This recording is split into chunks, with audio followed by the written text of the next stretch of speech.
Hello student, welcome back my YouTube channel Ajit BSc classes. आज की video में हम आपको बताने जा रहे हैं जो आपका transport of oxygen and CO2 in blood, ये आपकी यूनिट 5 में दिया गया है जो BSc second semester zoology theory paper का सिलेबस है नई एजुकेशन पॉलिसी के अनुसार। तो उसमें ये दिया गया है रक्त में ऑक्सीजन तथा कार्बन डाइऑक्साइड का परिवहन। इसको हम बिल्कुल हिंदी में आसान शब्दों में अच्छी तरह से समझेंगे। तो चलिए मैं आपको दिखा देता हूँ ये कहाँ पर दिया गया है। तो देखिए ये आपकी यूनिट 5 है और यहाँ पर पीछे थोड़ी सी है। तो यहाँ पर आपका जो टॉपिक दिया गया है transport of oxygen and carbon dioxide in blood respiratory pigment, तो इसके बारे में आज हम देखेंगे। ये टॉपिक आपका काफ़ी ज़्यादा इंपॉर्टेंट है, इससे परीक्षा में प्रश्न पूछे जा सकते हैं। ओके, तो चलिए शुरू करते हैं। यहाँ पर सबसे पहले हम ऑक्सीजन का परिवहन देख लेते हैं कि ऑक्सीजन का परिवहन किस प्रकार से होता है, यानी कि ट्रांसपोर्ट किस प्रकार से होता है। पहले यहाँ पर हम थ्योरी को पढ़ेंगे, फिर आपको डायग्राम के माध्यम से समझाएंगे। तो देखिए जो ऑक्सीजन का परिवहन होता है, यानी कि श्वसन के दौरान लगभग 97% ऑक्सीजन हीमोग्लोबिन, जिसे हम HB बोल देते हैं, से जुड़कर कोशिकाओं तक जाती है और 3% जो होती है ऑक्सीजन वो प्लाज्मा में घुल जाती है। यहाँ पर जो ऑक्सीजन होती है उसमें से 97% जो ऑक्सीजन होती है वो तो हीमोग्लोबिन से जुड़ जाती है और फिर बाद में ये कोशिकाओं तक जाती है, और जो बची हुई 3% जो ऑक्सीजन होती है वो प्लाज्मा में घुल जाती है। ठीक है, तो इस प्रकार से ऑक्सीजन होती है। और ऑक्सीजन प्लस हीमोग्लोबिन, यानी कि ऑक्सीजन हीमोग्लोबिन से जुड़कर ऑक्सी हीमोग्लोबिन बनाती है, जिसे हम क्या बोल देते हैं, HbO2 बोल देते हैं। जैसे ही ऑक्सीजन जाती है रक्त में और फिर बाद में वो हीमोग्लोबिन से जुड़ जाती है और फिर बाद में ये HbO2 यानी कि ऑक्सी हीमोग्लोबिन बनाती है। अगला यहाँ पर हमने पॉइंट लिखा है कि एक हीमोग्लोबिन अणु में 4 ऑक्सीजन अणु रखता है, यानी कि एक हीमोग्लोबिन का जो मॉलिक्यूल होता है, यानी कि जो अणु होता है, वो 4 ऑक्सीजन के अणुओं को अटैच कर लेता है, यानी कि जोड़ लेता है। ठीक है, अपने साथ 4 अणुओं को लेकर जाता है। कौन? एक हीमोग्लोबिन का अणु। अब यहाँ पर अगला पॉइंट दिया गया है कि जो H+ आयन होते हैं, यानी कि जो H आयन होते हैं, उनकी जब सांद्रता बढ़ जाती है, यानी कि उनकी जब मात्रा जो होती है वो बढ़ जाती है, तो उसके कारण जो HbO2 होता है, HbO2 कौन? ऑक्सी हीमोग्लोबिन, वो अलग हो जाता है। अभी हम आपको डायग्राम के माध्यम से समझाएंगे तो आपको और समझ में आ जाएगा। अगला यहाँ पर पॉइंट दिया गया है कि ऊतक में 5 ml ऑक्सीजन पहुँचता है। जो ऊतक होता है, हमारा जो टिश्यू होता है, यानी कि आप कोशिका भी कह सकते हैं, तो कोशिका में लगभग 5 ml ऑक्सीजन पहुँचता है। ओके, तो चलिए ये तो मैंने आपको थ्योरी बता दी। अब हम अच्छी तरह से डायग्राम से समझते हैं। तो देखिए यहाँ पर हमने एक रक्त वाहिनी बना ली है, जिसे हम इंग्लिश में ब्लड वेसल्स बोल रहे हैं। तो देखिए मैं जितना आपको बता रहा हूँ सिर्फ आपको उस पर ही अभी ध्यान देना है। अभी आपको ज़्यादा नहीं अपने आप से पढ़ना है। मैं आपको जो बता रहा हूँ सिर्फ आपको वही समझना है। ये क्या होती है? रक्त वाहिनी होती है, जिसे हम इंग्लिश में ब्लड वेसल्स बोलते हैं। इसमें क्या है? ऑक्सीजन है, यानी कि ऑक्सीजन हमने ले ली है, तो इस ब्लड में ऑक्सीजन घुल गई है। ठीक है, तो इसमें जो ऑक्सीजन होती है 97% जो ऑक्सीजन होती है वो HbO2 के फॉर्म में होती है, यानी कि 97% जो ऑक्सीजन होती है वो हीमोग्लोबिन से जुड़ जाती है, तो HbO2 बना देती है ऑक्सी हीमोग्लोबिन, और 3% जो होती है वो प्लाज्मा में घुल जाती है। ठीक है, तो इस प्रकार से ऑक्सीजन जो होती है ब्लड में उपस्थित होती है। ओके, अब ये ब्लड जो होता है इस तरह से आता है। एक दूसरी हमने रक्त वाहिनी बना दी है, तो इस प्रकार से आता है।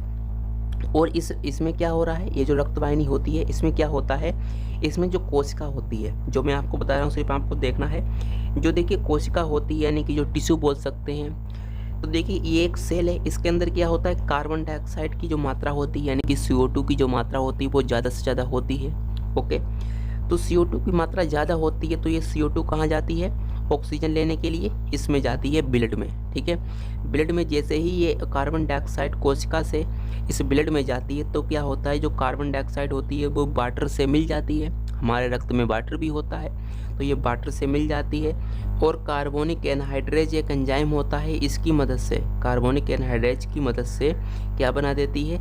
H+ आयन बना देती है, प्लस HCO3- यानी कि बाइकार्बोनेट आयन बना देती है।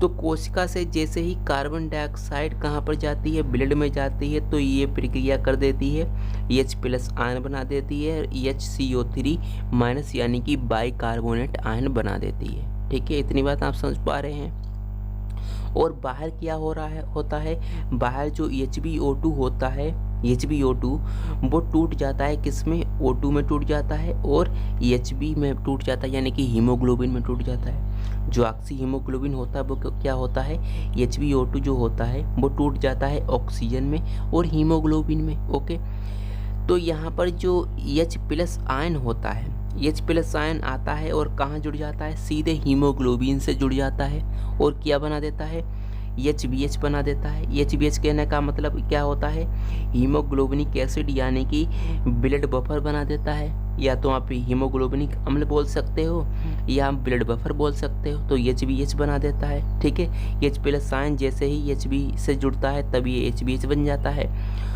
और ऑक्सीजन अब यहाँ पर रह गई है, ऑक्सीजन क्या करती है, ऑक्सीजन सीधे यहाँ पर इस कोशिका में आ जाती है, सीधे इस कोशिका में ऑक्सीजन आ जाती है और ऑक्सीजन यहाँ पर मिल जाती है और जिससे हमें ऊर्जा मिलती है। तो इस प्रकार से क्या होता है, ये प्रोसेस होती है। ये यहाँ पर ब्लड है जिसमें ऑक्सीजन सबसे ज़्यादा मात्रा में है। एक बार मैं आपको और रिवाइज करा दे रहा हूँ। तो इस ब्लड में ऑक्सीजन है, ऑक्सीजन 97% HbO2 के फॉर्म में है और 3% प्लाज्मा में घुली हुई है। तो ये क्या है, अपने फिर से रक्त वाहिनी बना ली। इसमें क्या हो रहा है, ये ऑक्सीजन वाला जो रक्त है, ऑक्सीकृत जो रक्त होता है वो या इसके अंदर आता है और इसमें क्या हो रहा है, ये जो सेल है एक, इसके पास में ही एक सेल है जिसमें कार्बन डाइऑक्साइड की मात्रा अधिक है। कार्बन डाइऑक्साइड जैसे ही ब्लड में जाएगी तो CO2 + H2O कार्बोनिक एनहाइड्रेज की मदद से H+ और HCO3- आयन में टूट जाएगी। ओके, तो H+ जो होता है वो Hb के साथ मिलकर HbH बना देता है, ब्लड बफर जिसे हम हीमोग्लोबिनिक एसिड भी बोल देते हैं। और यहाँ पर ऑक्सीजन बच जाती है, फिर ऑक्सीजन कहाँ पर आ जाती है, सेल के अंदर आ जाती है, यानी कि कोशिका के अंदर आ जाती है। ठीक है, तो इतनी बात आप समझ पा रहे हैं, मैंने आपको अच्छी तरह से समझा दिया है कि किस प्रकार से यहाँ पर ऑक्सीजन का ट्रांसपोर्ट होता है, यानी कि ऑक्सीजन का परिवहन होता है। अब यहाँ पर हम देखने वाले हैं CO2 का परिवहन, यानी कि जो CO2 होती है, जो कार्बन डाइऑक्साइड होती है, वो किस प्रकार से रक्त में जाती है, उसको हम डिटेल से देखने वाले हैं। तो देखिए, सबसे पहला यहाँ पर पॉइंट लिखा गया है, पहले हम इसकी थ्योरी पढ़ लेते हैं, फिर मैं आपको डायग्राम के माध्यम से समझा दूंगा। तो देखिए, कार्बन डाइऑक्साइड का परिवहन किस प्रकार से होता है, लगभग 20 से 25% कार्बन डाइऑक्साइड जो होती है, जो CO2 होती है, वो कार्बो अमाइनो हीमोग्लोबिन के रूप में रहती है। ठीक है, तो लगभग 20 से 25% जो कार्बन डाइऑक्साइड होती है वो किसकी फॉर्म में रहती है, कार्बो अमाइनो हीमोग्लोबिन के फॉर्म में रहती है। मैं आपको अच्छी तरह से समझा दूंगा, अभी आपको ऐसे ही पढ़ लेना है। और यहाँ पर जो 7% प्लाज्मा में घुलित हो जाती है, घुलित अवस्था में रहती है, और 70% जो होती है बाइकार्बोनेट आयन के रूप में रहती है। कौन, कार्बन डाइऑक्साइड। तो चलिए देखते हैं आगे। अगला यहाँ पर पॉइंट लिखा गया है कि जो हीमोग्लोबिन होती है, जो Hb होता है, वो CO2 से जुड़ जाता है, जिससे CO2 का आंशिक दाब जो होता है वो ज़्यादा हो जाता है और O2 का आंशिक दाब कम हो जाता है। अभी आपको समझ में नहीं आ रहा होगा, लेकिन आप थोड़ा सा समझने का प्रयास कीजिएगा और फिर मैं आपको डायग्राम से समझा दूंगा अच्छी तरह से। ओके, तो क्या होता है, जैसे ही जो CO2 होता है, कार्बन डाइऑक्साइड, वो हीमोग्लोबिन से जुड़ जाता है और फिर बाद में क्या होता है, CO2 का आंशिक दाब जो होता है वो ज़्यादा हो जाता है, क्योंकि हीमोग्लोबिन से CO2 जुड़ गया है, इसीलिए CO2 का आंशिक दाब ज़्यादा हो गया है और ऑक्सीजन का आंशिक दाब कम हो गया है। ओके, अगला यहाँ पर जो पॉइंट लिखा गया है कि कोशिका में, यानी कि एल्वुलाई में क्या होता है कि ऑक्सीजन का आंशिक दाब ज़्यादा होता है। फेफड़े में एक कोशिका पाई जाती है तो उस वहाँ पर क्या होता है, ऑक्सीजन का आंशिक दाब ज़्यादा होता है और कार्बन डाइऑक्साइड जो होती है वो Hb से, यानी कि हीमोग्लोबिन से अलग हो जाती है। और अगला पॉइंट कि कार्बोनिक एनहाइड्रेज दोनों प्रतिक्रिया करता है। चलिए समझ लेते हैं दोनों पॉइंट्स को। देखिए, सबसे पहले अब हम देखते हैं कि कोशिका से रक्त में CO2 का परिवहन किस प्रकार से होता है। ठीक है, तो यहाँ पर क्या होती है, कोशिका होती है जिसके अंदर CO2 काफ़ी ज़्यादा मात्रा में होती है। मैंने अभी आपको पहले बताया था, तो CO2 क्या होती है, काफ़ी ज़्यादा मात्रा में यहाँ पर होती है। ये क्या होती है, ये हमारी ब्लड वेसल्स होती है। इसके अंदर ये क्या होती है, ये हमने RBC बना दी, जिसे हम लाल रुधिर कणिका बोलते हैं। ठीक है, यानी कि रेड ब्लड सेल्स बोलते हैं। ये क्या होता है, ये इसके अंदर ये प्लाज्मा होता है। ठीक है, ये RBC है। अब यहाँ से CO2 जैसे ही ये 7% CO2 प्लाज्मा में जाएगी, प्लाज्मा में घुलित अवस्था में हो जाएगी, यानी कि प्लाज्मा में घुल जाएगी। देखिए कैसे, CO2 जो होता है वो वाटर से मिल जाएगा और H2CO3 बना देगा। H2CO3 जो होता है वो रिवर्सिबल प्रोसेस होती है और क्या बना देगा, H plus plus HCO3 minus ion बना देता है, यानी कि बाइकार्बोनेट आयन बना देता है और साथ ही साथ H आयन बना देता है। और 20 से 25% जो कार्बन डाइऑक्साइड होगी वो कहाँ जाएगी, इस RBC के अंदर जाएगी। और CO2 जो होती है वो किससे मिल जाएगी, HbO2 से मिल जाएगी। HbO2 के मिलने के बाद क्या बन जाएगा, HbCO2 बन जाएगा और प्लस EO2 बन जाएगा। तो HbCO2 क्या होता है, कार्बो अमाइनो हीमोग्लोबिन होता है। O2 जो होता है वो सीधे चला जाएगा इसमें कोशिका के अंदर, यानी कि CO2 जाएगा रक्त में और रक्त से जो भी ऑक्सीजन होगी वो कहाँ जाएगी, इस कोशिका के अंदर। तो ऑक्सीजन यहाँ पर बन गई है, ऑक्सीजन कहाँ जाएगी, इस कोशिका के अंदर। और फिर बाद में क्या होता है, ये 70% जो कार्बन डाइऑक्साइड होगी वो किसकी फॉर्म में जाएगी, इस रक्त में बाइकार्बोनेट आयन के फॉर्म में, यानी कि HCO3 माइनस आयन के, यानी कि बाइकार्बोनेट आयन के फॉर्म में जाएगी। तो 70% जो होगी वो किससे मिल जाएगी, वाटर से फिर बाद में किसमें टूट जाएगी, H plus plus HCO3 minus ion में टूट जाएगी। ओके। और इस RBC के अंदर एक रिएक्शन होती रहती है, कौन सी, HbO2 जो होता है वो Hb में टूट जाएगा प्लस O2 में टूट जाएगा। Hb जो होगा वो H प्लस से मिलकर HBH बना देगा, यानी कि ब्लड बफर बना देगा, अभी मैंने आपको बताया था उसी प्रकार से। और जो O2 बन गया है, O2 कहाँ चला जाएगा, इस कोशिका के अंदर चला जाएगा। और इस प्लाज्मा में क्या होगा, Cl माइनस आयन होंगे बहुत सारे, वो Cl माइनस आयन कहाँ चले जाएंगे, इसके अंदर चले जाएंगे। और यहाँ पर HCO3 माइनस जो आयन होता है बाइकार्बोनेट आयन जिसे हम बोल देते हैं, वो कहाँ आ जाएगा, वो प्लाज्मा में आ जाएगा। और यहाँ पर Cl माइनस जो होता है वो कहाँ जाता है, RBC के अंदर होता है, अंदर चला जाता है। तो इसे हम पॉजिटिव यानी कि प्लस पॉजिटिव जिसे हम बोल देते हैं, प्लस बोल देते हैं, जिसे हम क्लोराइड शिफ्ट आयन कहते हैं। ठीक है, यानी कि यहाँ पर Cl जो माइनस होता है, Cl जो आयन होता है वो RBC के अंदर जाता है, जिसे हम पॉजिटिव क्लोराइड शिफ्ट आयन बोल देते हैं। इस प्रोसेस को हम हैमबर्गर फिनोमिना भी बोल देते हैं। हैमबर्गर वैज्ञानिक थे जिन्होंने बताया था इसके बारे में, इसीलिए हम इसे हैमबर्गर फिनोमिना के नाम से जानते हैं। ठीक है जी, ये HCO3 माइनस आयन प्लाज्मा में जाएगा। ठीक है, और ये RBC होती है, तो मैंने आपको बता दिया ये ब्लड बफर होता है। और इस पूरे इफेक्ट को हम क्या बोल देते हैं, बोहर इफेक्ट बोल देते हैं, इसे हम बोहर प्रभाव हिंदी में कहते हैं। तो इस प्रकार से क्या होता है, कोशिका से कार्बन डाइऑक्साइड किस में जाती है, ब्लड में जाती है, और ब्लड से जो भी ऑक्सीजन होती है वो कहाँ आती है, इस कोशिका के अंदर आती है। तो इस प्रकार से ये प्रोसेस होती है, इसको आप अच्छी तरह से समझ लीजिएगा। ओके, चलिए अब यहाँ पर हम देखने वाले हैं कि रक्त से कोशिका में कार्बन डाइऑक्साइड का परिवहन किस प्रकार से होता है। जो रक्त होता है, जो हमारा ब्लड होता है, ब्लड से कोशिका में कार्बन डाइऑक्साइड का परिवहन, यानी कि ये ब्लड है, ब्लड से जो भी कार्बन डाइऑक्साइड होगी वो कहाँ आएगी, इस कोशिका में आएगी। कोशिका क्या होती है, कोशिका फेफड़े में पाई जाती है। ठीक है, तो क्या होता है, कार्बन डाइऑक्साइड ब्लड से कहाँ आएगी, इस कोशिका में आएगी, और जो भी ऑक्सीजन होगी वो कहाँ जाएगी, इस ब्लड में जाएगी। ठीक है, तो चलिए देखते हैं किस प्रकार से। तो देखिए ये हमारी कोशिका होती है, इसके अंदर जो ऑक्सीजन का आंशिक दाब होता है, जिसे हम पार्शियल प्रेशर बोल देते हैं इंग्लिश में। तो ऑक्सीजन का आंशिक दाब यहाँ पर 104 होता है, 104 mmHg, या आप हिंदी में बोलना चाहें तो सिंपल भाषा में 104 आंशिक दाब आप बोल सकते हैं। और यहाँ पर CO2 जो होता है, यानी कि कार्बन डाइऑक्साइड जो होता है, वो यहाँ पर 40 mmHg होता है। कार्बन डाइऑक्साइड का जो आंशिक दाब होता है वो कम होता है, और ऑक्सीजन का आंशिक दाब ज़्यादा होता है। ठीक है, तो यहाँ पर ऑक्सीजन का जैसे ही आंशिक दाब ज़्यादा होता है कोशिका के अंदर, तो 20 से 25% जो ऑक्सीजन होती है वो कहाँ आ जाती है, इस RBC के अंदर आ जाती है। ऑक्सीजन HbCO2 से जैसे ही मिलती है तो HbO2 बना देती है, और साथ ही साथ CO2 बना देती है। CO2 जो आ जाती है वो कहाँ आ जाती है, इस कोशिका के अंदर आ जाती है और ऑक्सीजन को भेज देती है। ठीक है, इस प्रकार से एक यहाँ पर रिएक्शन चलती रहती है, जैसा मैंने ऊपर बताया था आपको।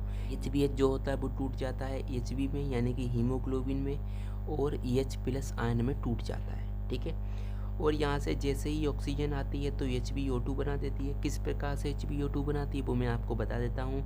ये Hb जो होता है वो यहाँ पर आ जाता है, और O2 यहाँ से आ रही है, तो O2 यहाँ पर जुड़ जाएगी, और फिर बाद में HbO2 बना देगी, ऑक्सी हीमोग्लोबिन बना देगी। ओके, और यहाँ पर क्या हो रहा था, वहाँ पर पहले हो रहा था कि जो Cl माइनस आयन होता है वो ऊपर जा रहा था, देखिए ऊपर जा रहा था, लेकिन यहाँ पर क्या हो रहा है, उल्टा होगा। यहाँ पर Cl माइनस जो होगा वो नीचे आएगा, इसीलिए हम इसे नेगेटिव क्लोराइड शिफ्ट आयन बोल देते हैं। और HCO3 माइनस जो होता है यानी कि बाइकार्बोनेट आयन जो होगा वो कहाँ जाएगा, इस RBC के अंदर जाएगा। जैसे ये C3 माइनस जो आयन होता है, बाइकार्बोनेट आयन जो होता है वो कहाँ जाएगा, वो इस RBC के अंदर जाएगा। तो HCO3 माइनस आयन यहाँ पर आ जाएगा, ठीक है। और EH प्लस जो बचा हुआ था वो इससे जुड़ जाएगा और क्या बना देगा, CO2 बना देगा और H2O बना देगा। CO2 जो होगा वो चला जाएगा इसके अंदर और वाटर यहाँ पर बच जाएगा। तो और भी जो कार्बन डाइऑक्साइड होती है जो कि प्लाज्मा में घुलित होती है वो भी इसी के अंदर आ जाएगी। ओके, तो इस प्रकार से क्या होता है, रक्त से, ये रक्त हो गया, रक्त से कोशिका के अंदर कार्बन डाइऑक्साइड का परिवहन होता है। इस इफेक्ट को हम हेल्डन इफेक्ट बोल देते हैं, ठीक है। हेल्डन वैज्ञानिक थे जिन्होंने इसके बारे में बताया था। तो इस प्रकार से यहाँ पर होता है। आपको क्या याद रखना है वो मैं आपको बता दे रहा हूँ। ये आपको डायग्राम, इसमें आपको क्या याद रखना है कि रक्त से कोशिका में जैसे ही कार्बन डाइऑक्साइड का परिवहन होता है, इसे हम हेल्डन इफेक्ट बोलते हैं। ये यदि आपका लिखित पेपर होने वाला यानी कि आपका सब्जेक्टिव बेस पेपर होने वाला है तो आपको इस तरह से याद करना है, पूरा थ्योरी के साथ और डायग्राम के साथ। यदि आपका ऑब्जेक्टिव बेस पेपर होने वाला है बहुविकल्पी प्रिपरेशन के साथ, तो आपको ये याद रखना है कि रक्त से कोशिका में कार्बन डाइऑक्साइड का परिवहन क्या कहलाता है, हेल्डन इफेक्ट कहलाता है। कोशिका में ऑक्सीजन का आंशिक दाब 104 mmHg होता है और कार्बन डाइऑक्साइड का जो दाब होता है आंशिक दाब 40 mmHg होता है। इतना आपको याद रखना है। ऑब्जेक्टिव जो प्रश्न बनते हैं वो इसी प्रकार से बनते हैं। हैम्बर्गर फिनोमिना जो होती है, क्लोराइड शिफ्ट आयन होता है यानी कि क्लोराइड RBC में जाता है तभी हैम्बर्गर फिनोमिना होती है। तो ये पॉइंट आपको याद रखने हैं। इसे हम बोहर इफेक्ट के नाम से जानते हैं, जब कोशिका से रक्त में कार्बन डाइऑक्साइड का परिवहन होता है तब। और ये मैंने आपको समझा दिया है, इसकी हमने यहाँ पर थ्योरी बता दी है। देखिए यहाँ पर कार्बोनिक एनहाइड्रेट जो होता है वो दोनों प्रक्रियाएं करता है, ये भी प्रक्रिया करता है और ये भी प्रक्रिया करता है, दोनों प्रक्रियाएं करता है। कौन, ये कार्बोनिक एनहाइड्रेज एंजाइम जो होता है, ठीक है। और इस प्रकार से ऑक्सीजन का आंशिक दाब जो होता है वो ज़्यादा होता है किसके अंदर, कोशिका के अंदर। मैंने अभी आपको बताया था ये कोशिका होती है, यहाँ पर ऑक्सीजन का आंशिक दाब जो होता है वो ज़्यादा होता है और यहाँ पर कार्बन डाइऑक्साइड जो होता है हीमोग्लोबिन से अलग हो जाती है। और कार्बन डाइऑक्साइड जो होती है, ये वाली कार्बन डाइऑक्साइड वो हीमोग्लोबिन से अलग हो जाती है। देखिए HbO2 हो गया और CO2 अलग हो गया, इसीलिए जो हीमोग्लोबिन होता है इससे कार्बन डाइऑक्साइड अलग हो जाता है। ये किसकी मदद से, जो ऑक्सीजन है वो इसकी मदद से। ऑक्सीजन का पार्शियल प्रेशर यहाँ पर ज़्यादा है, इसीलिए ऑक्सीजन यहाँ पर आ गई और इसको तोड़ दिया, ठीक है। अभी आपको ज़्यादा नहीं समझना है, सिर्फ आपको ये याद कर लेना है और जो मैंने अभी आपको थ्योरी पीछे दिखाई थी वो याद करना है। तो इस प्रकार से ये होता है। यहाँ पर ऑक्सीजन का परिवहन मैंने आपको बता दिया है। ऊतक में क्या होता है, सिर्फ और सिर्फ 5 ml ऑक्सीजन ही पहुँचती है। यहाँ पर ऑक्सीजन 97% HbO2 के फॉर्म में रहती है, लेकिन इस कोशिका के अंदर कितनी पहुँचती है, सिर्फ और सिर्फ 5 ml ऑक्सीजन ही पहुँचती है। तो ये पॉइंट है, यहाँ पर देख लेना है और इस तरह से याद करना है। एक हीमोग्लोबिन का जो अणु होता है वो 4 ऑक्सीजन को लेकर जाता है, 4 ऑक्सीजन को अपने साथ जोड़ लेता है। और यहाँ पर जो H+ आयन होता है इसकी सांद्रता जैसे ही बढ़ती है तो जिसके कारण HbO2 अलग हो जाता है। देखिए जैसे ही यहाँ पर H+ आयन बढ़ता जाता है, CO2 इस कोशिका के अंदर बढ़ती जाती है जिससे ये रिएक्शन होती है और H+ आयन बढ़ता जाता है और फिर बाद में ये क्या करता है, H+ आयन HbO2 को तोड़ देता है और H+ जो होता है वो Hb से मिल जाता है और ऑक्सीजन अल्टीमेट यहाँ पर पहुँच जाती है। तो इस प्रकार से देखिए मैंने जो भी पॉइंट लिखे गए हैं वो हमने सारे आपको बता दिए। यदि कोई सा भी डाउट है तो आप कमेंट कर सकते हैं। आपको ये याद रखना है जो थ्योरी बताई है, डायग्राम भी याद कर लेना यदि आपका थ्योरी बेस होने वाला है। और इस तरह से ये बता दिया मैंने आपको। 7% किस में घुलित होती है, प्लाज्मा के अंदर घुल जाती है और 70% बाइकार्बोनेट आयन के रूप में रहती है यानी कि HCO3 माइनस आयन के फॉर्म में रहती है और 20 से 25% कार्बन डाइऑक्साइड कार्बो अमाइनो हीमोग्लोबिन के फॉर्म में रहती है यानी कि HbCO2 के फॉर्म में रहती है। तो इस प्रकार से होती है, ठीक है। तो आई होप आप समझ पाए होंगे कि किस प्रकार से यहाँ पर मैंने आपको अच्छी तरह से बता दिया है कि जो ऑक्सीजन होती है और जो कार्बन डाइऑक्साइड होता है उसका किस प्रकार से परिवहन होता है, वो उसकी जानकारी हमने आपको पूरी दे दी है। यदि कोई सा भी डाउट है तो आप कमेंट कर दीजिएगा। यदि आप सारी वीडियोज़ को देखना चाहते हैं तो आप प्ले लिस्ट में जाकर देख लीजिएगा, वहाँ पर आपको सारी वीडियोज़ मिल जाएंगी टॉपिक वाइज। तो चलिए अब हम मिलते हैं अगली वीडियो में, जब तक के लिए जय हिंद जय भारत।